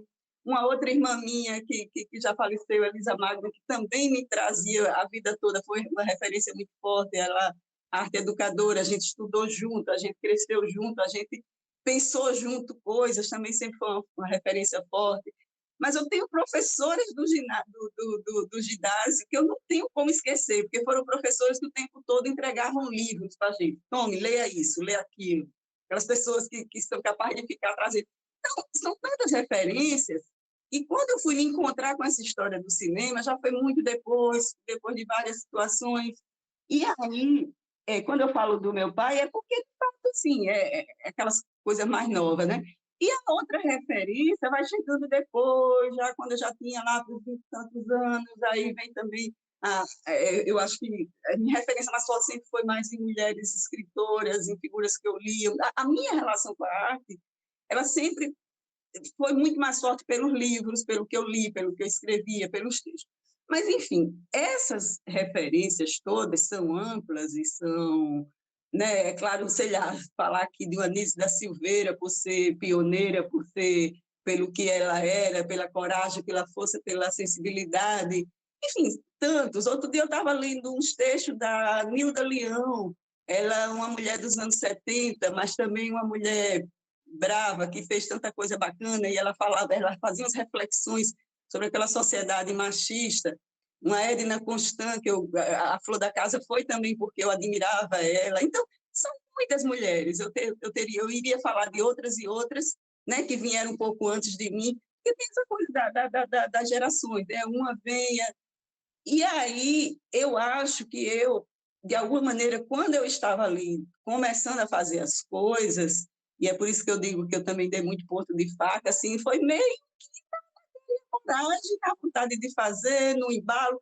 Acho que viveu um momento muito interessante. Eu acho que, para mim, tem mais um contexto histórico, porque hoje a gente vive um tempo extremamente difícil, a gente vive uma sociedade, né, de um neofascismo, de um flerte com o autoritarismo desse governo que está aí, que eu não consigo estar aqui conversando com vocês sem dizer da minha revolta, indignação da gente estar vivendo esse momento nesse país, e essa sensação de impotência da gente, né, não conseguir, que foi aquilo que aconteceu na semana passada, né, uma cinemateca pegando fogo, aquela situação toda que a gente sabe que não é só uma tragédia anunciada, é também uma tragédia anunciada, mas é também um crime de negligência, enfim, tudo isso, né?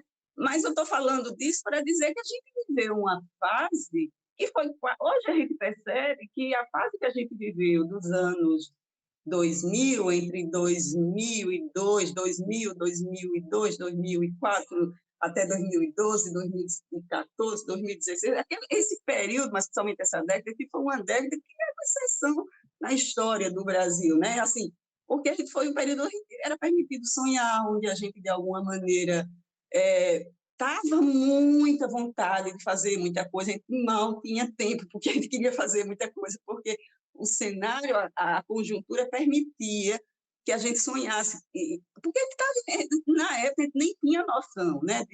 Depois dessa desconstrução toda que está acontecendo agora, a gente percebe. E no campo da cultura, praticamente a gente estava inaugurando algumas políticas públicas. Então, aconteceram algumas coisas que, algumas muito legais, mas outras nem tanto, por conta até de uma certa pressa, de uma certa vontade de fazer tudo, de fazer acontecer, de não parar muito para pensar.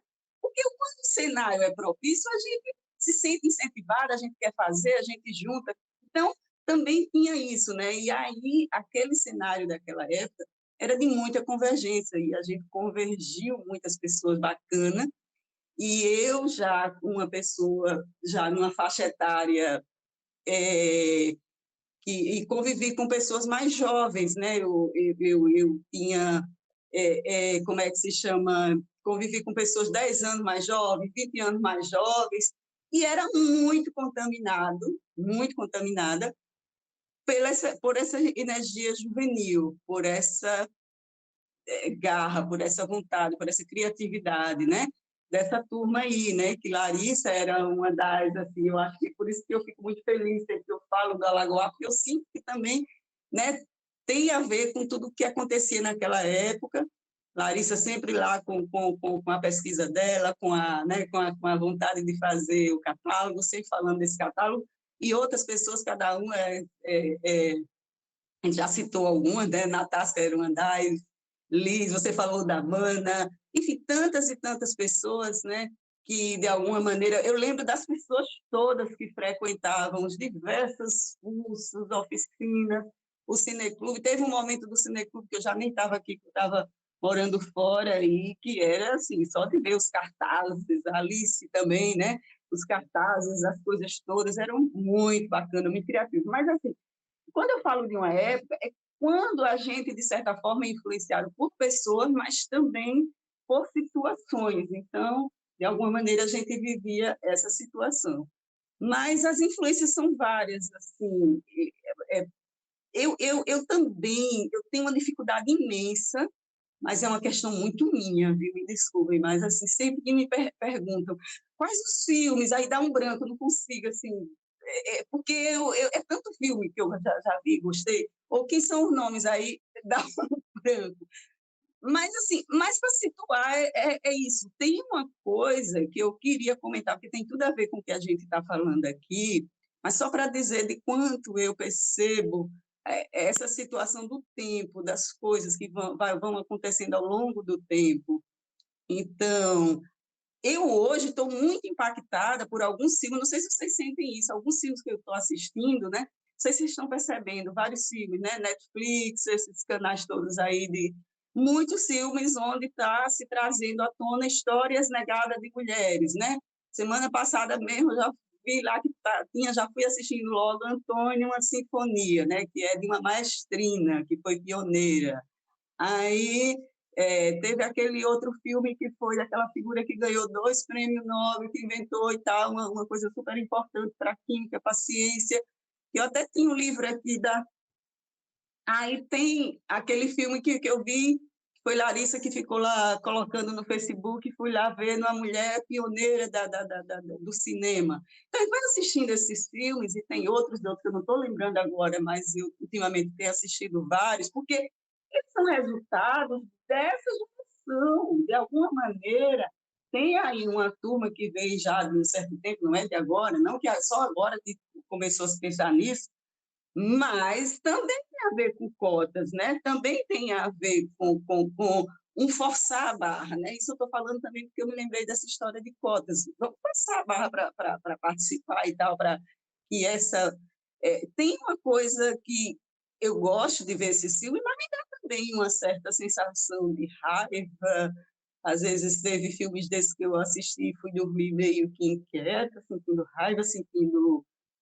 porque a gente diz, gente, como é que pode esses filmes todos, sabe, assim, essas histórias todas negadas durante tanto tempo, como é que pode, né? Então, acontece isso, mas, de alguma maneira, tem mulheres, essa história do feminismo, do movimento feminista, no cinema brasileiro, por exemplo, alguns acontecimentos muito importantes também na década de 70, sabe, de algumas mulheres que na década de 70 chegaram, fizeram determinados filmes muito interessantes, trouxeram determinadas temáticas também como protagonista, como história, enfim, não só como diretor. Enfim, essa coisa do feminismo ela vem de épocas, né? A gente, no século XX, na década de 20 e 30, a gente viveu também fases importantes do feminismo. Então, o feminismo tem fases, tem épocas.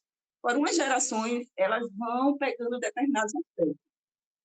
É que há determinados focos diferentes de como cada geração percebe, como cada geração vivencia.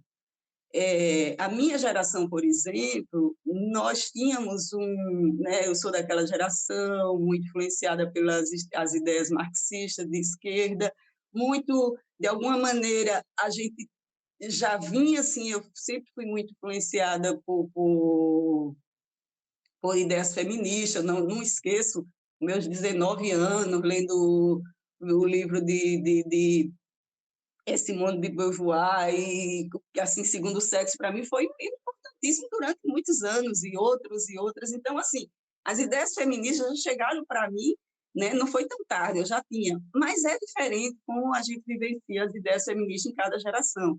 E a diferença que eu vejo da minha geração para uma geração como essa da Rose, como essa, talvez a mais nova ainda, que já vem com outros aspectos, já... Então, assim, eu não tenho nenhum problema de me colocar assim, olha, eu acho que determinadas coisas da nossa geração não enxergava dessa forma, mas que está tudo bem, eu acho que nem tem o certo, nem tem o errado, nem tem o que fez isso, é a postura de cada época, sabe? É o que cada pessoa, cada situação, cada consegue enxergar. Assim como também os homens, alguns acompanham mais, outros menos, porque o machismo também faz muito mal para os homens, né? Então, são muitas camadas de machismo para desconstruir nos homens, para desconstruir nas mulheres, né? Para desconstruir nós mesmos. Eu também sei das minhas camadas que, ao longo do tempo, eu fui tentando desconstruir e outras não. Enfim, também para dizer que é muito múltiplo essas referências, e eu diria que as minhas referências maiores mesmo foram essas, assim, que chegam pela literatura. Eu percebo, hoje agora, essa pandemia me colocou mais assim, num cantinho mais sossegado, eu fiquei mais tempo em casa, eu me permiti descansar mais, eu me permiti não ficar naquela coisa de ter que trabalhar muito, ter que estar, sabe? Então, eu tive mais tempo. E eu li muito, tenho lido muito, tenho relido livros, então tem sido muito gostoso isso, né? Não estou dizendo aqui no sentido de querer me colocar como intelectual, que eu realmente não sou, eu sou uma pessoa muito curiosa, muito com vontade de aprender. E aí eu fui lendo muita coisa e fui percebendo que tem muita coisa da minha história e das minhas referências que vem do que eu li, do que eu absorvo dos livros. Então, por isso que eu não posso dizer foi tal pessoa. Eu acho que foi uma série de acontecimentos. Por exemplo, tinha coisas no meu comportamento de ser muito assim, atirada de ir lá e fazer, que tem um pouco de uma vivência minha nos anos 80. Anos 80 a gente viveu várias referências, entre elas tinha uma coisa que era vá lá e faça, porque a gente não tinha muita opção, sabe assim? Por exemplo, comecei a fazer poesia no momento onde tinha a história do mimeógrafo, aí você tinha que pegar e fazer chefe se quisesse. Meio influenciada até por aquelas ideias do movimento punk, do vai e faça, então era meio imperfeito. Aí depois veio toda outra forma de pensar, de perceber a arte, aí depois eu digo, gente... Então, as minhas percepções eram meio do fazer, mesmo que fosse imperfeito. Aí depois juntava com aquelas outros sentimentos que a gente conversou aqui, né?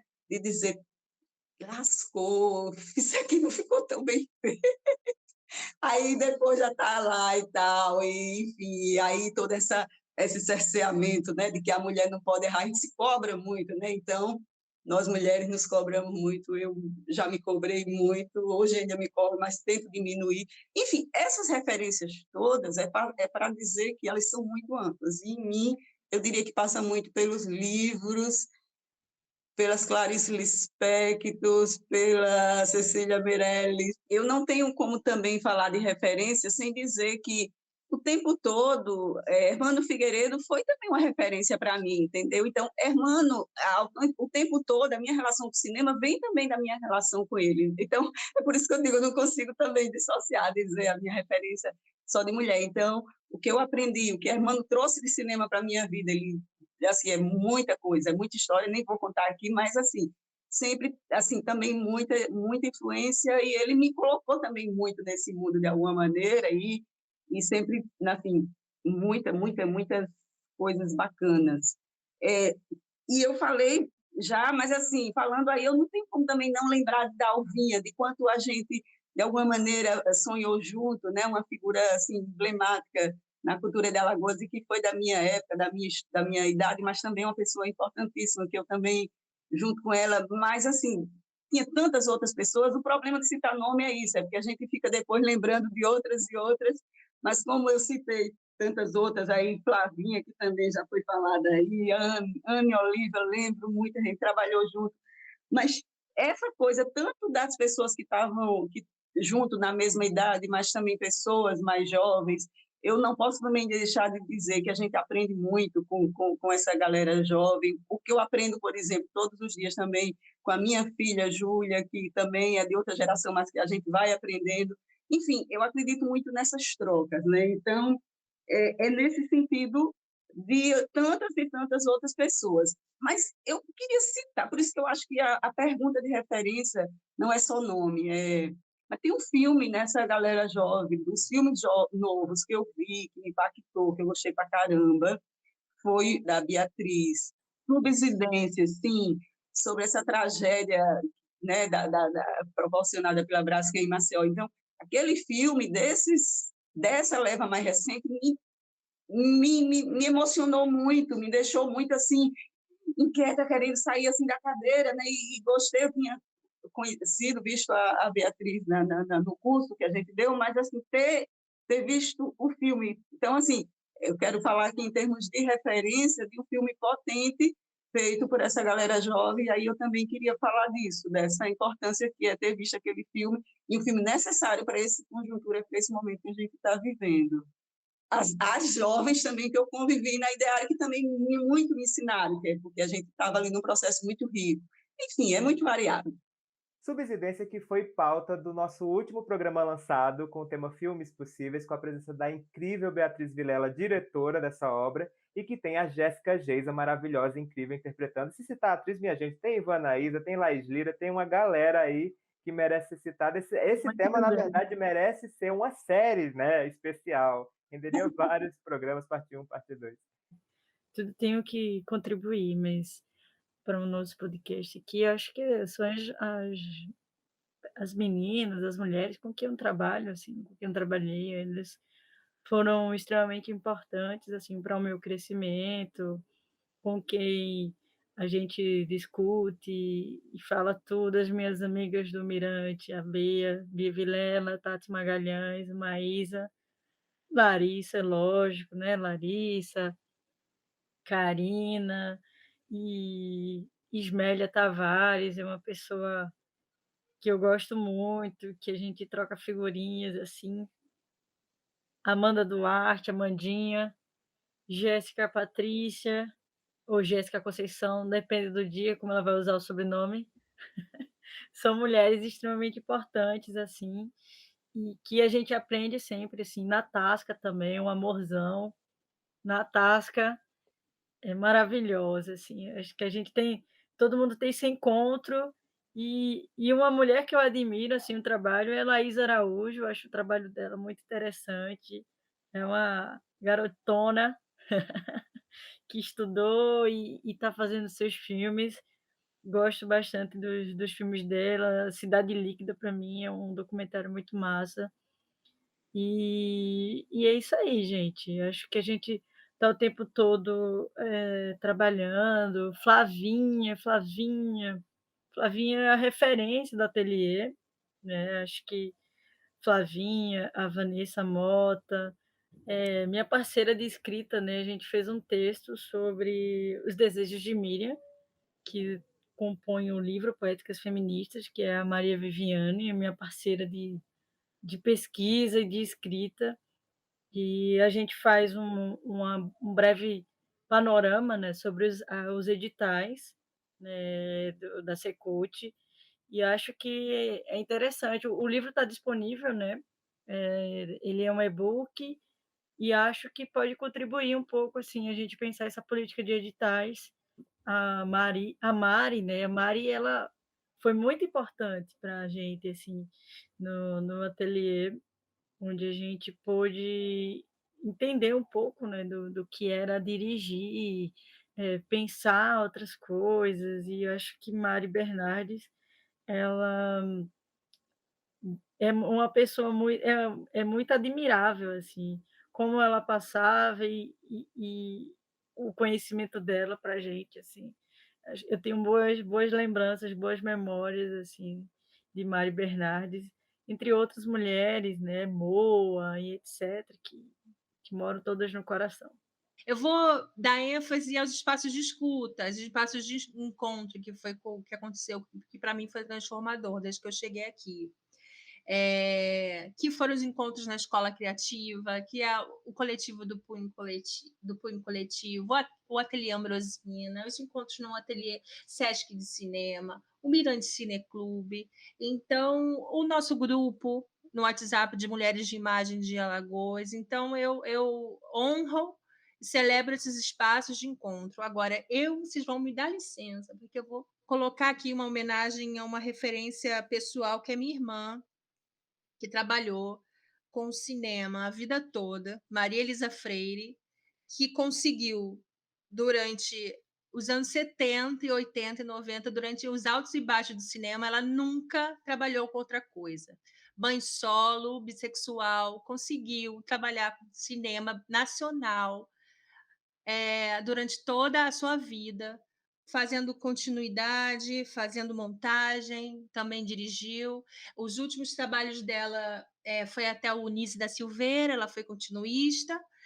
Então, 2021 completa 8 anos da sua morte, mas ela é a minha referência de respeito ao ofício, de valor, de muita paixão e de muito profissionalismo. A primeira pessoa que leu um roteiro, que eu, em 2007, quando acordei, sonhei com um filme na cabeça, resolvi escrever e começar a pesquisar como é que fazia um roteiro. Ela foi a primeira pessoa que eu mostrei, que eu queria saber, que ela me dissesse, que ela falasse, isso aí é um filme? Tá escrito aí? Ela falava assim, tá, você escreveu o roteiro.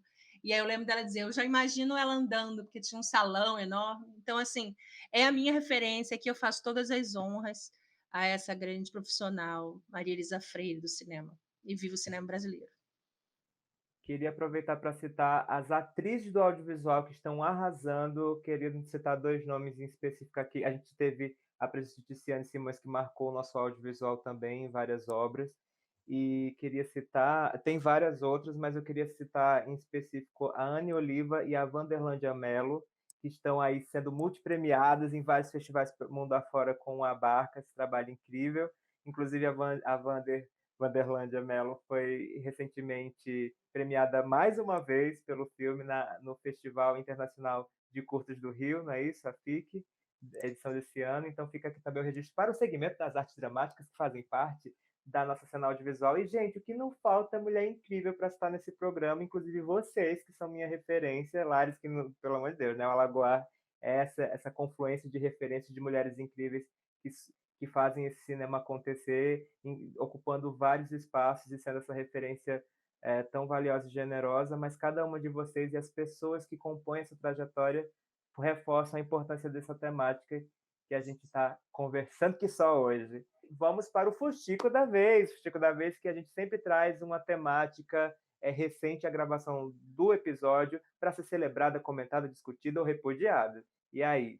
E no Fuxico da Vez, a gente vai relembrar as iniciativas que estão rolando no audiovisual do mundo e no Brasil desde 2017, desde a campanha do Time's Up, mexeu com uma, mexeu com todas, a criação do Mulheres do Audiovisual Brasileiro, no Facebook, e as mulheres começaram a se organizar, esses encontros, então a gente está aqui celebrando isso e lembrando também de uma cartilha Pacto de Responsabilidade Anti-Assédio Sexual no setor do audiovisual, que é uma construção coletiva e que acho que vale muito os produtores executivos, as pessoas que estão responsáveis pelaquela equipe, divulgar, ler e principalmente se aprender a lidar com casos de assédio moral, sexual, psicológico dentro do set, porque isso não é novidade e a gente quer que isso mude muito.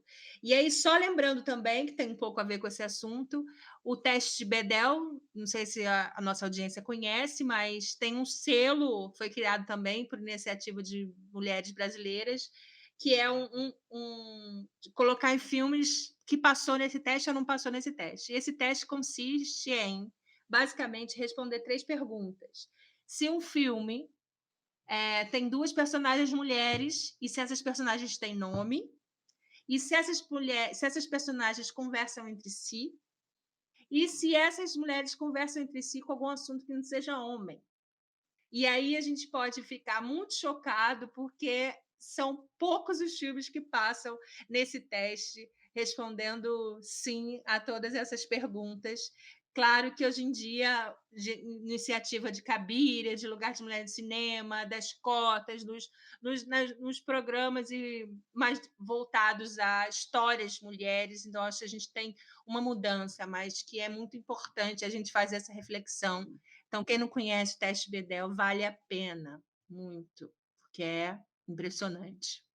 Fuxicos urgentes e dessa vez de todas as outras, não é mesmo? E aí, Lares, vamos de dica lagoara. A gente vai agora ouvir a dica pescada do www.alagoar.com.br. É com você, Lares. Então, Dica Alagoar é justamente um convite, né? A gente falou nesse episódio do filme de Regina, Um Vestido para Lia.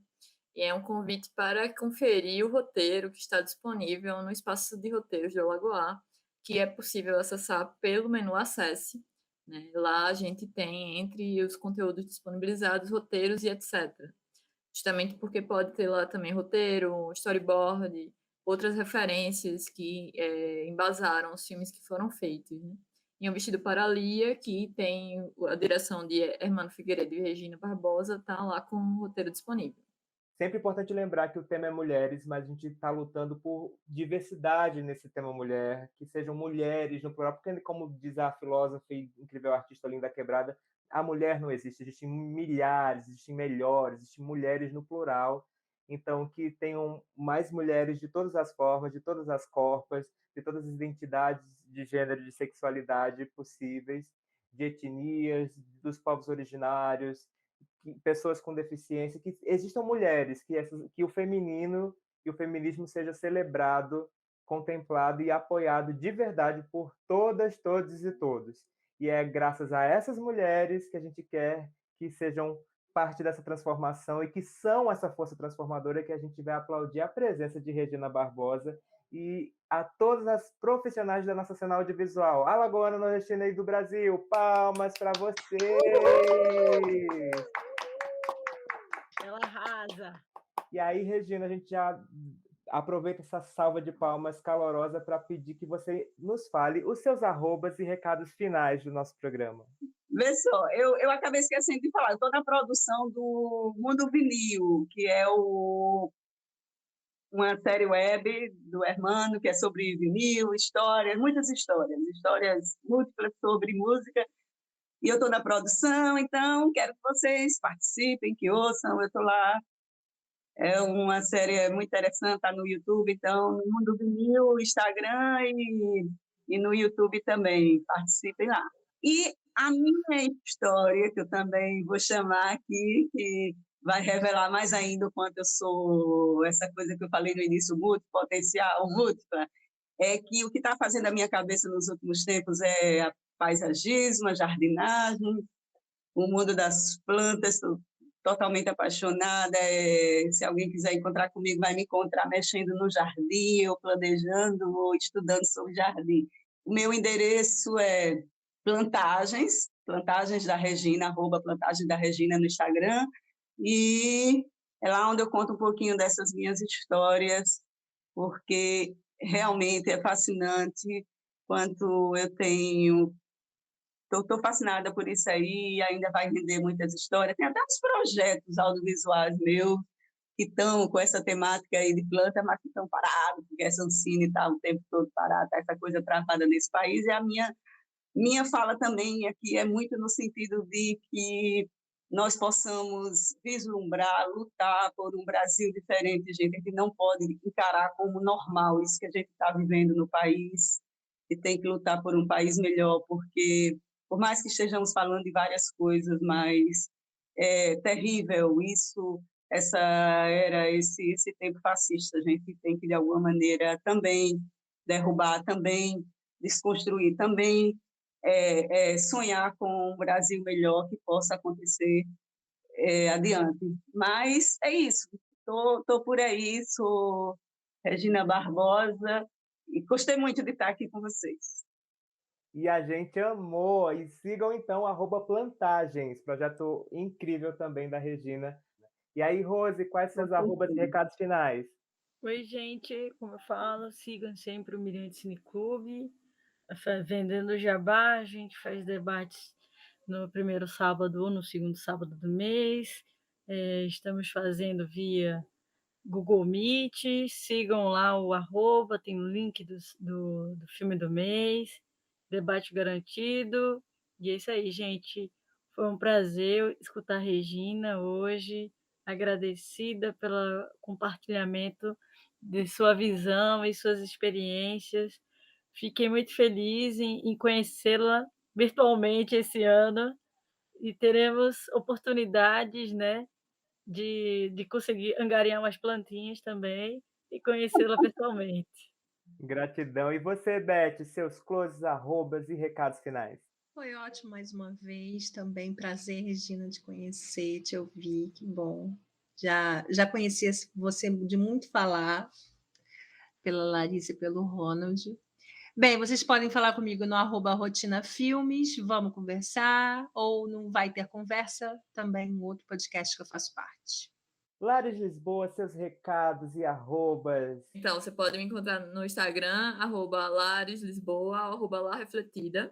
Né? Eu queria agradecer muito pelo encontro que tivemos hoje, especialmente a Regina Barbosa por estar aqui conosco, né? Como eu sou eternamente grata pelos encontros que tenho com ela e pelos encontros que tenho com a equipe do Fuxico. Gratidão também a todos que nos escutaram, né? E a todos que divulgarem também, um agradecimento especial. E é isso, gente. O meu arroba é ronsilva.art. Segue lá no Instagram.